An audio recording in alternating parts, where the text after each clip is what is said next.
Course on Bhagavad Gita. ये जो course Bhagavad Gita पे स्टार्ट किया है हम लोगों ने, तो briefly I will tell few things about this. पहला, ये कोर्स मैंने इस तरह से प्लान किया है कि इसमें लर्निंग ज़्यादा हो। We are not too much into rushing through the course and उसको इमीडिएटली ख़त्म करने पे ज़्यादा वो नहीं रहेगा, लेकिन लर्निंग पे। राधानाथ महाराज एक लेक्चर में बोलते हैं, we have to live with Bhagavad Gita, moment after moment. और इस तरह से भगवद गीता को पढ़ने का प्रयास करेंगे जिससे कि आप लोगों को भी ये भगवद गीता याद हो जाए। जितना आप इसको पढ़ रहे हैं, समझ रहे हैं, उसको याद हो जाए। तो आराम आराम से इसको करेंगे। और आप लोगों को इसमें किसी को कोई क्वेश्चन होता है तो क्वेश्चन आप पूछ भी सकते हैं सेशन के एंड में, और नहीं तो अगर इसका टाइम हो जाएगा तो आप क्वेश्चन मेरे को लिख के भेज सकते हैं। आप क्वेश्चन मेरे को भेजेंगे तो अगले सेशन में उसको मैं एड्रेस करूँगा, ठीक है? तो स्टार्ट करते हैं। तो महाभारत में प्रवेश यू कैन म्यूट योरसेल्फ। तो महाभारत में बताया गया है प्रातः दूत प्रसंगानाम कि मध्याह्न स्त्री प्रसंगानाम रात्रो चौर प्रसंगानाम कलौ गच्छन्ति धीमता। कि जो बुद्धिमान लोग होते हैं, धीमता, जो बुद्धिमान लोग हैं कलयुग में किस तरह से अपना समय व्यतीत करते हैं। प्रातः द्यूत प्रसंगानाम, सुबह द्यूत प्रसंगानाम, गैम्बलिंग के बारे में सुनते हैं। ये गैम्बलिंग क्या है? महाभारत। और महाभारत का सार क्या है? Bhagavad Gita. So it is auspicious to begin the day. ये अच्छा है दिन की शुरुआत भगवद गीता से करने के लिए। तो भगवद गीता के बारे में कुछ बेसिक चीज़ें। एक श्रुति होता है शास्त्र में, एक स्मृति होता है। श्रुति मतलब क्या है? जो डायरेक्ट, वेदों को श्रुति कहा जाता है, जो डायरेक्ट भगवान से आ रहे हैं। स्मृति वो है जो रिकलेक्शन है, जो जो ऋषि मुनि है उनको जो रेवलेशन होता है, उनको जो साक्षात्कार होता है, और उसको वो शास्त्रों को पढ़ते हैं, समझते हैं, उनको साक्षात्कार होता है, उसके बेसिस पे अपना जीवन जीते हैं, उनको स्मृति बोला गया है। श्रुति और स्मृति ये दोनों बहुत महत्वपूर्ण है, लेकिन जो साधारणतः श्रुति को ज़्यादा महत्व दिया जाता है, क्योंकि लोग बोलते हैं डायरेक्ट भगवान से आ रहा है ना। स्मृति में पुराण आदि आते हैं जिनमें बहुत सारी स्टोरीज रहती हैं, लेकिन स्मृति भी बहुत महत्वपूर्ण है। तो जो भगवद गीता है ये कहाँ पे आता है? इसको बोला गया है श्रुति इन स्मृति। तो वैसे भगवद गीता स्मृति है क्योंकि ये महाभारत का पार्ट है। तो महाभारत का 5वें पर्व में जो भीष्म पर्व है उसमें भगवद गीता आता है, तो ये स्मृति हो गया। लेकिन ये श्रुति इन स्मृति है क्योंकि महाभारत में आता है लेकिन डायरेक्ट भगवान ने बोला है, तो भगवान से जो डायरेक्ट आता है वो क्या है? वो श्रुति है। तो इसलिए ये श्रुति इन स्मृति। भगवद गीता बहुत विशेष है, बहुत ही स्पेशल ग्रंथ है। तो भगवद गीता में टोटल कितने श्लोक हैं? 700 श्लोक हैं। तो 700 श्लोकों का विभाजन कैसे है? 575 श्लोक बोले हैं किसने? कृष्ण ने। भगवान कृष्ण ने कितने श्लोक बोले हैं? 575। और अर्जुन ने बोले हैं 83। अर्जुन ने 83 श्लोक बोले हैं। उसमें से ज़्यादातर श्लोक पहले और 11वें अध्याय में बोले हैं, क्योंकि पहले अध्याय में अर्जुन ही बोल रहे है ना, तो भगवान तो बोल नहीं रहे। और 11वें अध्याय में भी भगवान थोड़ा विजुअल दिखा रहे हैं, यूनिवर्सल फॉर्म, विराट रूप। तो विराट रूप को देख के भी अर्जुन ही बोल रहे हैं। और बाकी बीच बीच में भी थोड़े श्लोक हैं। और संजय ने बोले हैं कितने श्लोक? 41। और एक श्लोक बोला है धृतराष्ट्र, ठीक है। तो एक श्लोक बोला है धृतराष्ट्र ने, संजय ने बोले 41, कितने हो गए? 42, ठीक है। और अर्जुन ने बोले 83, तो 42 प्लस 83 कितना हो गया? 125। और 575 श्लोक बोले हैं कृष्ण ने, हो गए 700 हो गए। इस तरह से 700 श्लोक है। अब ये प्रश्न उठता है कि कैसे हम बोल सकते हैं कि भगवत गीता कृष्ण ने ही बोली है, जब कृष्ण ने केवल 575 श्लोक बोले हैं। हाँ, 125 श्लोक तो ये बाहर वाले हैं, क्योंकि अर्जुन ने 83 श्लोक बोले हैं, संजय ने भी 40 श्लोक बोले हैं। तो लेकिन हम बोलते हैं भगवत गीता तो कृष्ण ने ही बोली है। तो इसका सिद्धांत क्या है, कोई पता होना चाहिए कि भगवान ने 575 श्लोक बोले हैं, लेकिन जो बाकी श्लोक हैं जो भगवान बता रहे हैं, हाँ, उसी के महत्व को समझाने के लिए है। तो अर्जुन प्रश्न कर रहा है, तब तो भगवान आंसर कर रहे हैं, उसका उत्तर दे रहे हैं। तो उसी के महत्व को समझाने के लिए वो सारे प्रश्न, उसी की भूमिका बनाने के लिए। ये पहला कारण है। दूसरा कारण क्या है कि भगवान के जो 575 श्लोक हैं, ये श्लोक उनके निकट में हैं। हाँ, तो देखिए क्या होता है, किसी बहुत, जैसे कोई बहुत शुद्ध व्यक्ति है, उसके निकट में भी आने से हमको लगता है हम शुद्ध हो गए। कोई बहुत महान व्यक्ति है, कभी कभी यात्रा में जाते हैं, बहुत ग्रेट सोल्स हैं, महाराज वगैरह आ जाते हैं कभी मंदिर में, तो सारे डिवोटीज में एकदम से उत्साह आ जाता है। कैसे आ जाता है? प्रॉक्सिमिटी के कारण। जैसे फिजिक्स में भी मैग्नेटिक इंडक्शन का कॉन्सेप्ट होता है, बहुत पावरफुल चुंबक है, उससे आपने किसी को 1 रुपये का सिक्का चिपका दिया, आपने उसको ज़्यादा समय तक सिक्का चिपका रहेगा, वो सिक्के को निकालेंगे, वो सिक्का भी फिर चुंबक का काम करेगा, दूसरा सिक्का आएगा उसको चिपका लेगा, करेक्ट। तो इसी तरह जो बाकी श्लोक हैं भगवान के श्लोकों के निकट होने के कारण, हाँ, इनको भी, ये भी ट्रांसेंडेंटल है, दिव्य है। तो इस तरह से जो भगवत गीता है बहुत स्पेशल है। भगवत गीता में कृष्ण भगवान ने बहुत सारी चीज़ें बताई हैं, बहुत वैरायटी ऑफ ध्यान योग, कर्म योग, निष्काम योग, अष्टांग योग, ये सारा चीज़ बताया है। लेकिन गीता में भगवान का उद्देश्य क्या है?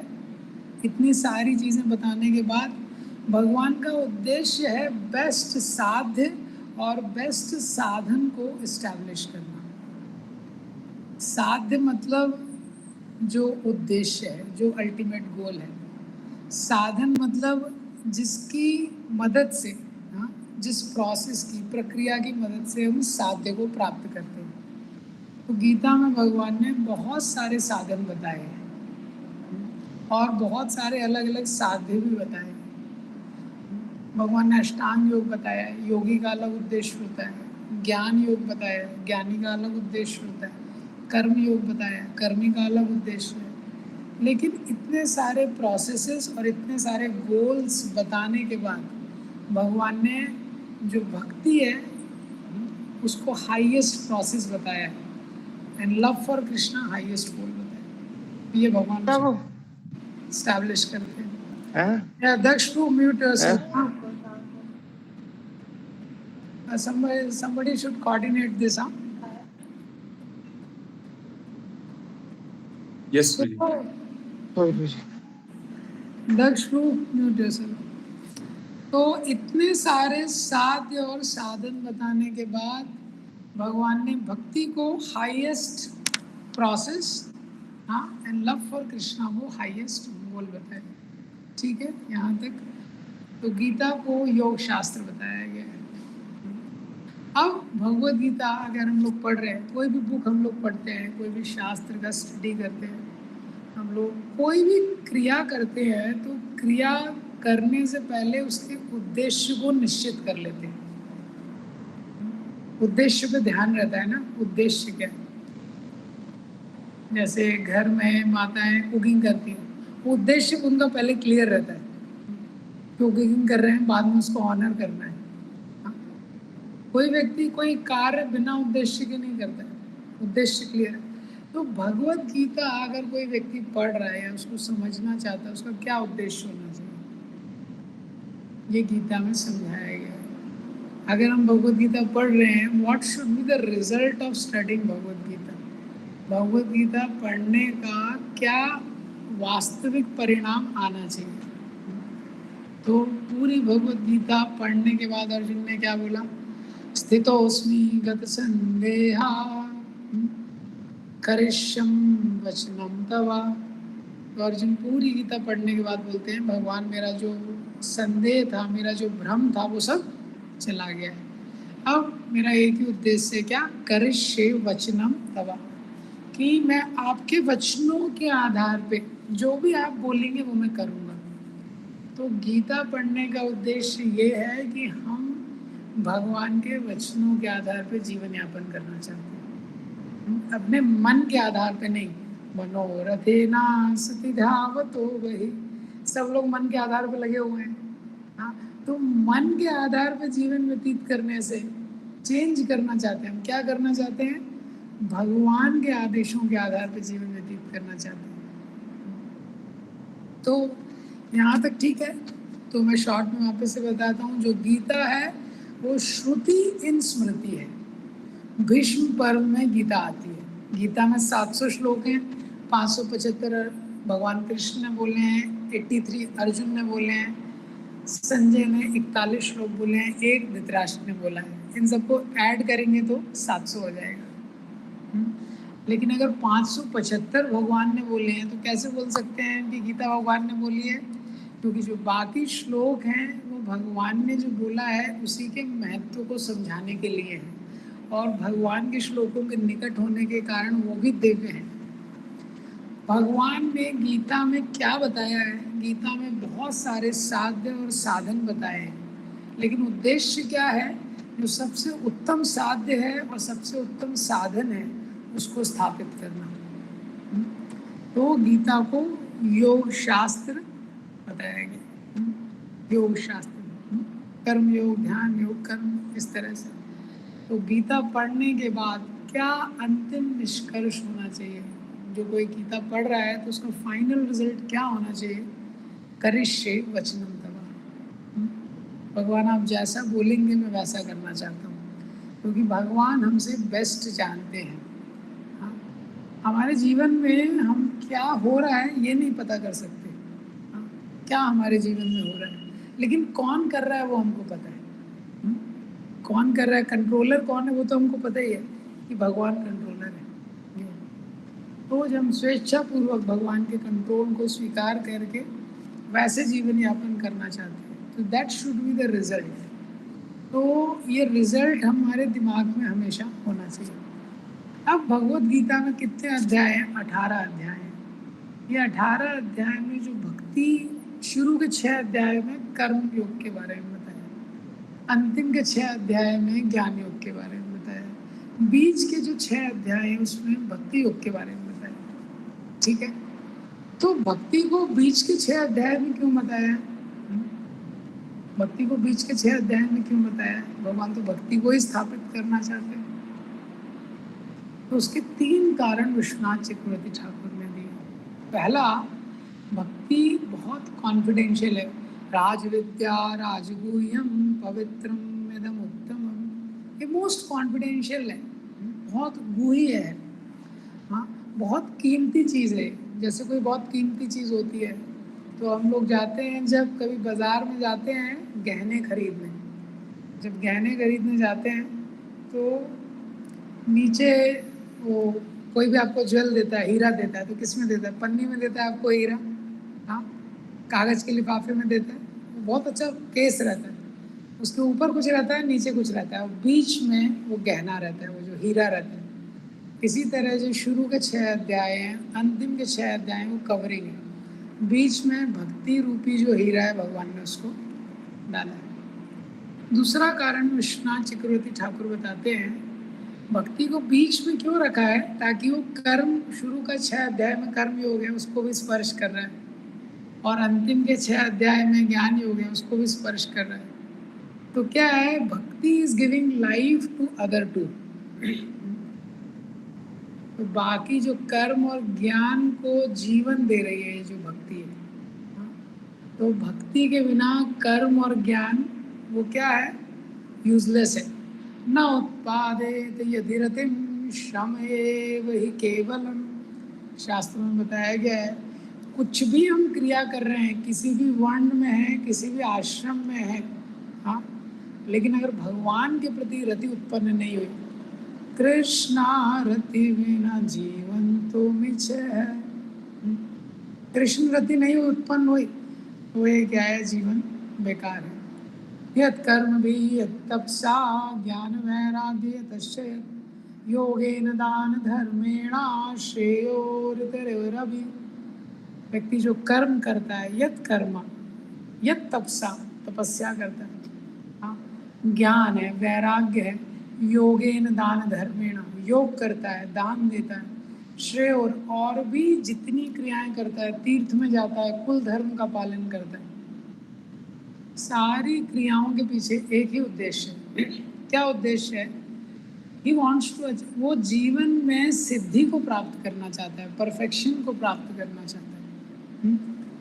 सर्वं मद्भक्ति योगेन मद्भक्ते लभते अंजसा, भगवान बोलते हैं ये सारी चीजें मेरा भक्त अंजसा आसानी से प्राप्त कर लेते हैं।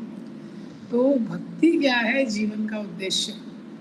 तो इसीलिए भक्ति को बीच में डाला गया है, ठीक है। तो इसको याद रखिएगा कि भक्ति को गीता में बीच में क्यों डाला है, क्योंकि ये हीरे की तरह है और ये बाकी दो को लाइफ दे रहा है, ज्ञान और कर्म को। भक्ति के बिना सब क्या है, यूजलेस है। ना उत्पादेत यदि रतिम श्रम एव ही केवलम।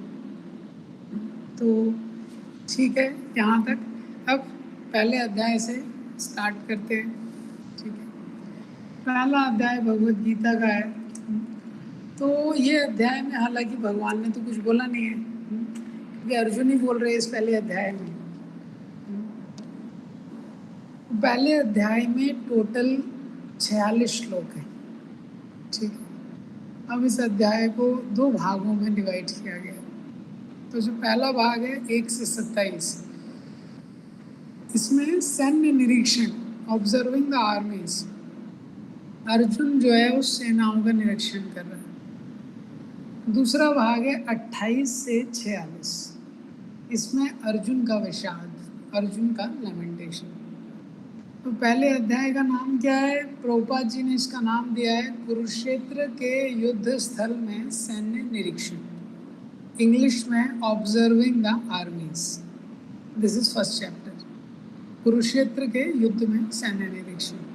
विश्वनाथ चक्रवर्ती ठाकुर ने नाम दिया है कि अर्जुन विषाद योग, कि अर्जुन का विषाद योग है इसमें, ठीक है।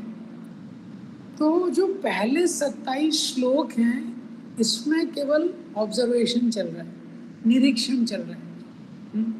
तो जो पहले 27 श्लोक हैं इसका भी 3 भागों में डिवीजन है। 1 से लेके 11 तक युद्ध की तैयारी, प्रिपरेशन फॉर वॉर। 12 से लेके 20 तक साइन ऑफ विक्ट्री, विजय के लक्षण। और 21 से लेके 27 तक कृष्णा एज भक्तवत्सल, भगवान कृष्ण कैसे भक्तवत्सल है, ठीक है। तो इस अध्याय का नाम है अर्जुन विषाद योगा, मतलब अर्जुन को इसमें विषाद होने वाला है। लेकिन ये विषाद साधारण विषाद नहीं है। इस संसार में व्यक्ति को जब विषाद होता है उसको डिप्रेशन हो जाता है, वो साइकेट्रिस्ट के पास जाता है, साइकोलॉजिस्ट के पास जाता है। लेकिन यहाँ विषाद में भी योगा छुपा हुआ है। योग मतलब भगवान से जिसमें कनेक्शन होने वाला है, करेक्ट। तो अर्जुन विषाद योगा। तो इसमें 46 श्लोक हैं, पहले 27 श्लोक हैं सैन्य निरीक्षण। तो उसमें 3 पार्ट है, 1 to 11 युद्ध की तैयारी, 12 से 20 विजय के लक्षण, 21 से 27 कृष्णा एज भक्त वत्सल, ठीक है। ये आप लोगों को याद रहेगा। और 28 से 46 क्या है? अर्जुन का लेमेंटेशन। तो अर्जुन ने 5 कारण दिए जिसके कारण वो युद्ध नहीं करना चाहता। तो ये कारण याद रखने के लिए सिंपल एक फॉर्मूला है, CDEFI। इसको आप याद रखेंगे तो आपको 5 कारण याद रखेंगे। शॉर्ट फॉर्म है CDEFI। C for compassion, D for destruction of family tradition, E for enjoyment, F for fear of sin, I for indecision. C for compassion। Compassion मतलब अर्जुन के मन में करुणा उत्पन्न हो गई, कृपा उत्पन्न हो गई, क्यों इनको मारा जाए। D for destruction of family tradition, Arjun को लगा युद्ध होगा तो कुल परंपरा का नाश हो जाएगा। ई फॉर एंजॉयमेंट, अर्जुन को लगा युद्ध में सारे निकट संबंधी मारे जाएंगे तो भोग किनके साथ करेंगे। और F for fear of sin, Arjun को लगा पाप लगेगा, इतने सारे गुरुओं की, रिश्तेदारों की हत्या होगी। और आई फॉर इंडिसीजन, इतना सारा योजना और निष्कर्ष और एनालिसिस, इतना सारा सोचने के बाद भी अर्जुन कंफ्यूज थे, उसको बोलते हैं इंडिसीजन। ओके, तो अब पहले वर्ष से जो पहला सेक्शन है 1 से 11 युद्ध की तैयारी, उसको स्टार्ट करते हैं। हाँ, तो पहले श्लोकों का एक बार उच्चारण करेंगे। धृतराष्ट्रवाच धर्मक्षेत्रे कुरुक्षेत्रे संवेतायुत्सवा मामका पाण्डवश्चैव किं कुर्वन्तु संजय। संजय उवाच दृष्ट्वा तु पाण्डवानीकं व्यूढं दुर्योधनस्तदा आचार्यमुपसंगम्य राजा वचनमब्रवीत्। पश्यतां पाण्डुपुत्राणाम् आचार्यं महतीं च मुं व्यूढां द्रुपदपुत्रेण तव शिष्येण धीमता। अत्र शूरा महेश्वासा भीमार्जुनसमायुधि युधानो विराटश्च द्रुपदश्च महारथ। धृष्टकेतुश्च चेकितान् पुरोजित् काशीराजश्च वीरवान् पुरोजित् कुन्तिभोजश्च शब्दश्च नरपुङ्गवा। युधामन्युश्च विक्रान्ता उत्तमौजश्च वीर्यवान् सौभद्रो द्रौपदेयश्च सर्व एव महारथ। अस्माकं तु विशिष्टाये तानि बोधद्विजोत्तमा। नायका मम सैन्यस्य संज्ञार्थं तान् ब्रवीमि ते। भवान् भीष्मश्च कर्णश्च कृपश्च समितिञ्जय अश्वत्थामा विकर्णश्च सौमदत्तिस्तथैव च। अन्ये च बहवः शूरा मदर्थे त्यक्तजीविता नानाशस्त्रपर्णा सर्वे युद्धविशारदा। अपर्याप्तं तदस्माकं बलं भीष्माभिरक्षितं पर्याप्तं तद्दिने तेषां बलं भीमाभिरक्षितम्। अयनेषु च सर्वेषु यथा भागम् अवस्थिता भीष्म एवाभिरक्षन्तु भवन्तः सर्व एव हि। तो ये भी एक इम्पॉर्टेंट चीज़ मैं बताना भूल गया कि आप लोग कभी भी ये क्लास हो रहा है तो आप लोग गीता को सामने रखिएगा, भगवत गीता को। तो जो भी सेक्शन पढ़ेंगे तो वो सेक्शन को, उसके श्लोकों का थोड़ा उच्चारण करेंगे। बार बार आप श्लोक उच्चारण करेंगे तो क्या होता है, मुखम पवित्रम, ये जो वेद वाक्यों को, भगवान के वचनों को पढ़ते हैं, इससे वाणी शुद्ध होती है और धीरे धीरे श्लोक आपको याद हो जाएंगे। तो जो भी सेक्शन पढ़ रहे हैं धीरे धीरे पढ़ेंगे, आपको समय मिलता है दिन में तो वो श्लोकों को पढ़ के याद कर सकते हैं। तो पहला श्लोक, धृतराष्ट्रवाच धर्मक्षेत्रे कुरुक्षेत्रे संवेतायुत्सवा मामका पाण्डवश्चैव किं कुर्वत् संजय। तो आप लोग भी उसको रिसाइट कर सकते हैं अपने उसमें, जब मैं रिसाइट कर रहा हूँ यहाँ पे उसके साथ। धृतराष्ट्र उवाच, यही एक श्लोक धृतराष्ट्र ने पूरी भगवत गीता में बोला है। भीष्म जी जब बाणों की शैया पे चले गए तब संजय युद्ध भूमि से लौटे हैं और धृतराष्ट्र ने प्रश्न किया है, तब ये भगवत गीता का वर्णन किया गया है। धृतराष्ट्र यहाँ पे प्रश्न कर रहे हैं, धर्म क्षेत्र कुरुक्षेत्र, कि जो धर्म क्षेत्र है, धर्म क्षेत्र का नाम क्या है, कुरुक्षेत्र। जो कुरुक्षेत्र है, जो धर्म भूमि है, समवेता मतलब एकत्रित जो वहाँ पे लोग हुए हैं। क्यों एकत्रित हुए हैं, युत्सवा, युद्ध की इच्छा से। तो जो पहली लाइन है वो क्या है, जो कुरुक्षेत्र है जो कि धर्म भूमि है, वहाँ पे युद्ध की इच्छा से जो लोग एकत्रित हुए हैं, धर्म क्षेत्र कुरुक्षेत्र युद्ध सभा, युद्ध की इच्छा से समवेता जो लोग एकत्रित हुए हैं। तो कौन कौन लोग एकत्रित हुए हैं? माम का, माम का मेरे पुत्र, धृतराष्ट्र बोल रहे हैं मेरे पुत्र, पांडवश्चैव पांडु के पुत्र, मेरे पुत्र और पांडु के पुत्र, किम कुर्वत क्या किया उन्होंने, संजय, संजय से पूछ रहे हैं कि उन्होंने क्या किया। तो यहाँ पे ये एक श्लोक धृतराष्ट्र ने बोला है।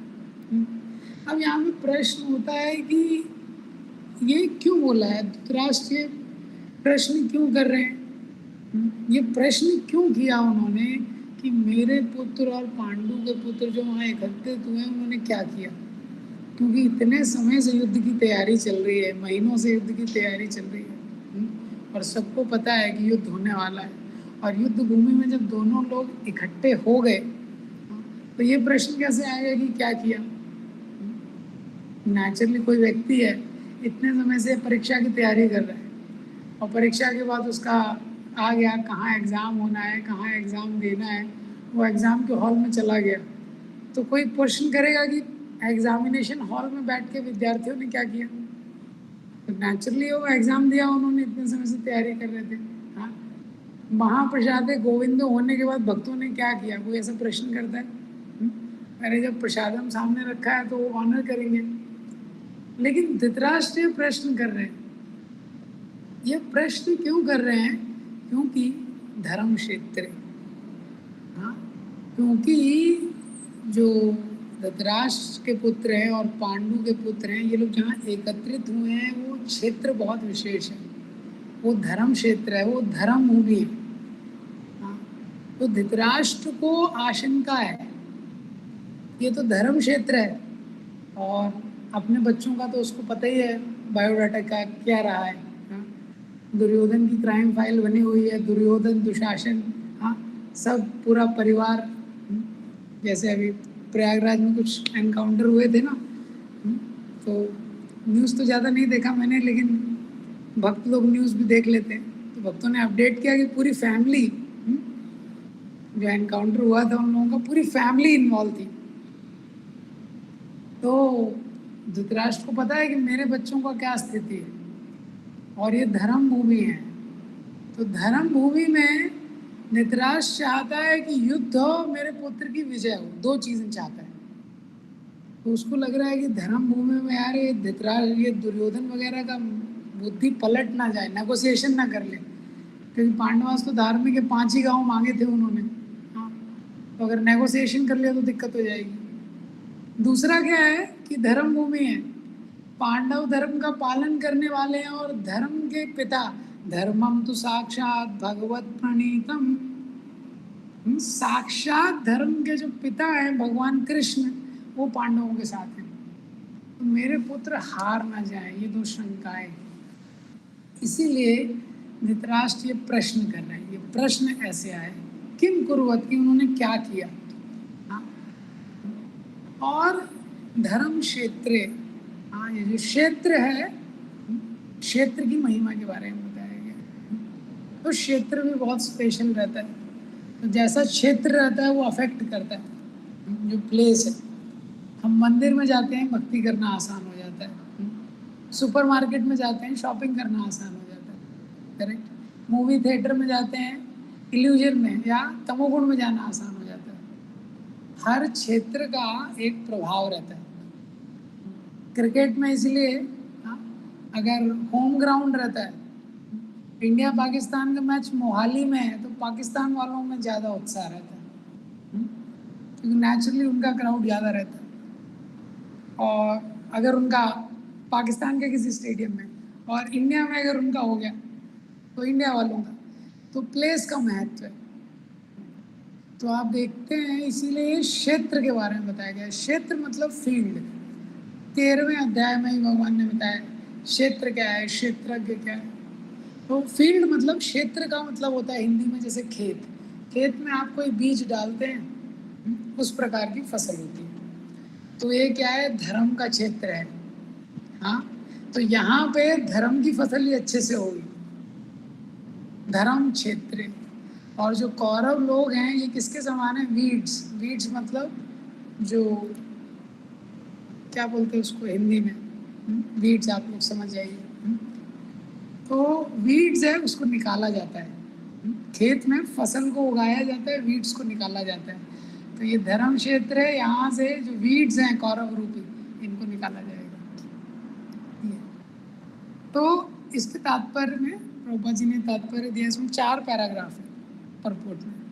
तो जो पहला पैराग्राफ है उसमें प्रभुपाद जी ने बताया है भगवत गीता का कैसे अध्ययन करना चाहिए और भगवत गीता की विशेषता क्या है।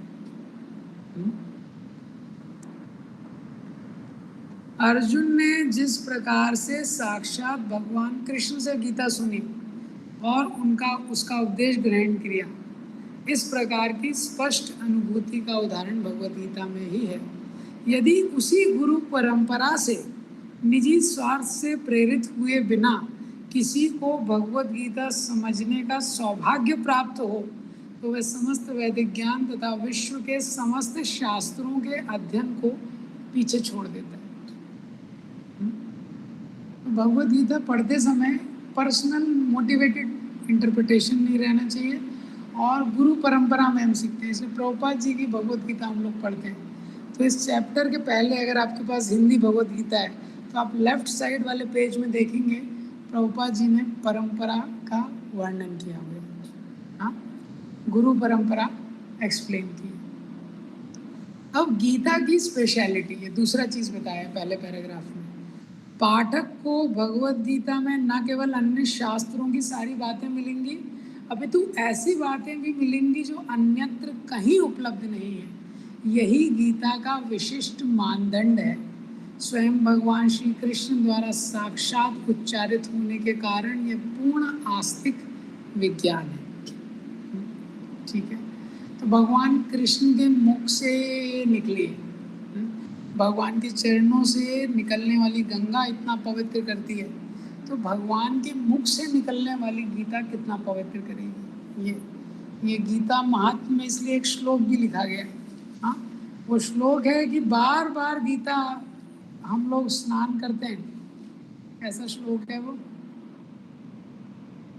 हाँ, मलिने मोचनम पुंसाम जल स्नाने दिने दिने, गीता सकृत गीता मृत स्नानम संसार मलनाशनम। इस संसार में शरीर के मल को पवित्र करने के लिए हाँ बार बार स्नान करना पड़ता है। सकृत गीता मृत स्नानम, एक बार गीता में स्नान हो गया तो व्यक्ति पूरी तरह पवित्र हो जाता है। इसके बाद जो तीसरा पैराग्राफ है, तीसरे पैराग्राफ में प्रभुपाद जी ने धर्म शब्द की व्याख्या की है। तो जो भी श्लोक में आया है प्रभुपाद जी उसको तात्पर्य में कई बार एक्सप्लेन करते हैं। तो तीसरे पैराग्राफ में धर्म शब्द की व्याख्या की है कि धर्म का उपयोग क्यों हुआ है, और चौथे पैराग्राफ में जो क्षेत्र है, क्षेत्र शब्द की व्याख्या हुई है। तो आप लोग ये लिख सकते हैं, इससे जब आप वो पैराग्राफ पढ़ेंगे तो आप उसको श्लोक से कनेक्ट कर पाएंगे। नहीं तो जो तात्पर्य है और वो श्लोक है, ऐसा लगता है कि उसमें डाइवोर्स हो रखा है। श्लोक कुछ चल रहा है, प्रभुपाद जी कुछ तात्पर्य दे रहे हैं, कहीं कुछ कनेक्शन नहीं है दोनों के बीच में। हाँ, लेकिन कुछ कुछ कनेक्शन है, बहुत सारा कनेक्शन सब में प्रभुपाद जी का रहता है, या तो किसी आचार्य का डालते हैं और प्रभुपाद जी कुछ विशेष चीज़ उसमें एक्सप्लेन करते हैं। तो वो ये गीता का पहला श्लोक है। इसमें 2-3 महत्वपूर्ण लेसन है जो कल चर्चा करेंगे, लेकिन शॉर्ट में इसमें ये है कि धृतराष्ट्र संजय से क्यों पूछ रहे हैं कि आप मुझे गीता के बारे में बताइए। हाँ, क्योंकि संजय को वेद व्यास जी ने दिव्य दृष्टि दी थी, दिव्य दृष्टि। तो एक लेसन इसमें आता है, सीख द सीयर तद्विद्धि प्रणिपातेन परिप्रश्नेन सेवया उपदेक्षन्ति ते ज्ञानम ज्ञानिनस्तत्त्वदर्शिना। सीख द सीयर, हाँ, जिसके पास दृष्टि है उसके पास जाना चाहिए। इसी तरह हम लोग गुरु के पास जाते हैं। भगवान को समझना है तो बिना गुरु के नहीं समझ सकते। क्यों? तत्वदर्शी, उन्होंने तत्व का दर्शन किया है। हाँ, तो संजय क्या है, गुरु का काम कर रहे हैं धृतराष्ट्र के लिए। ये तो एक माध्यम लगता है।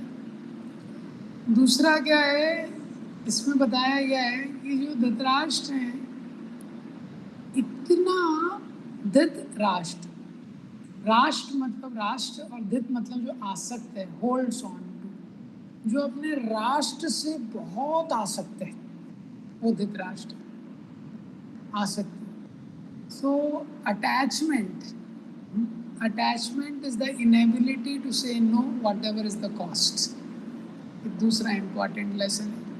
संसार में जब किसी चीज़ में आसक्ति हो जाती है तो लॉजिक व्यक्ति बाजू में रख देता है। जब आसक्ति हो जाती है तो उसके कारण उसको कितना दुख हो रहा है, क्या हो रहा है, वो सोच नहीं पाता।